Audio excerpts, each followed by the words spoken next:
Yeah, the recent development, I want to have your opinion as an international analyst on happenings today between the IPOB leader, talking about Nnamdi Kanu, and the Nigerian court. And we are seeing Nigerian opinions, and we are seeing Biafranist, reacting to the latest development. What do you want to, how do you want to react to that?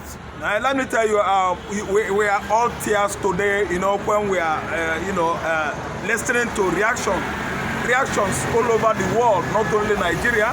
People are reacting in favor of Nnamdi Kanu, who is of, all people's support, talking and shading the lights, quoting laws, international and local laws, based on what Nigeria nation is doing to this innocent man.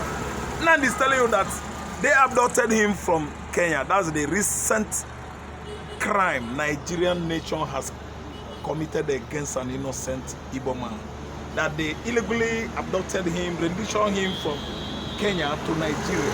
Still taking him to court. That if any court is doing that in Nigeria, that court is a terrorist court, or that court and its constituents are terrorists.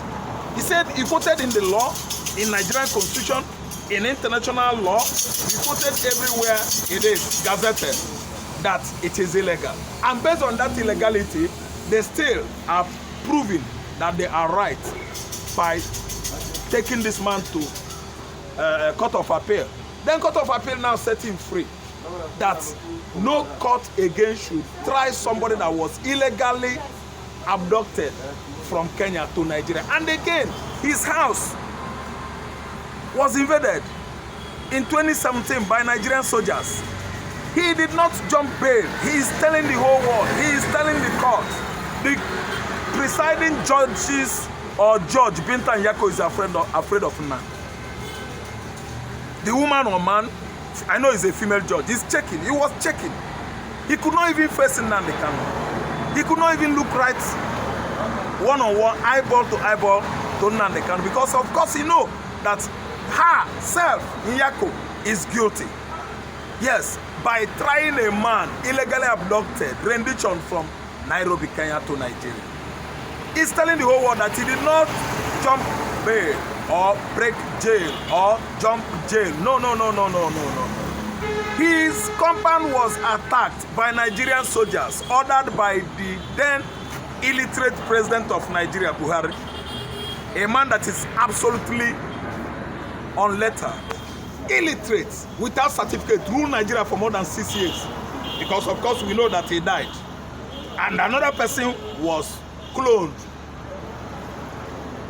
by Nigerian government, by Fulani hegemony, Fulani Hausa. You see, let me tell you, listen and listen good. The accusation that Nnamdi Kanu jump bail is a blatant lie. A falsified document from federal government of Nigeria was that Nnamdi Kanu jump bail. See, a group of illiterates 8 years ago piloted the affairs of this country. I mean, Buhari administration. Buhari is an illiterate. El-Rufai is an illiterate. Malami is an illiterate. They just were telling lies against a man that is too upright to at least be held by any law in Nigeria. The judicial system is radicalized, are referred at as least, terrorists. Let me tell you, they are terrorists. Nigerian judiciary system, they are terrorists. Yes. See what transpired last year at the presidential tribunal. Nigerian judges, judiciary has been radicalized into making people around the world believe that they are terrorists. The Labour presidential candidate talking about P2B also re-echoed the judiciary, Nigerian judiciary as it stands now, has been corrupt. Yes. Now we are seeing judicial terrorism. Yeah, terrorism in Nigeria. It's a judicial but terrorism. The fact is this, it looks like a higher authority, still want to hold Nnamdi Kanu. And there's suspicion that the northern Muslims, the northern Muslims and the Yoruba Muslims, are the brain manipulating the Nigerian judiciary as it stands today, especially under Yanko, to bring down Nnamdi Kanu more. Just in 2 minutes, sir. They don't fear God. Just summarize the in 2 minutes. judiciary of Nigeria is under what? House arrest, being held hostage by Nigerian Muslim politicians, not Christian politicians.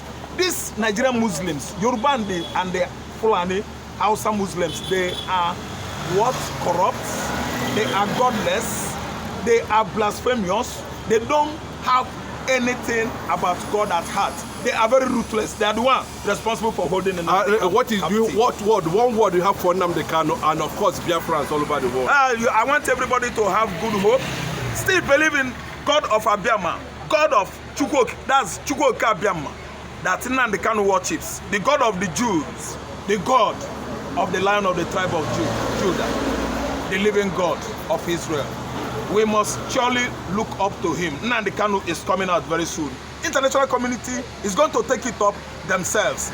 This ruthless Yoruba Muslim that is in charge now is the one holding Nnamdi Kanu captive, hostage, not detention. Thank you.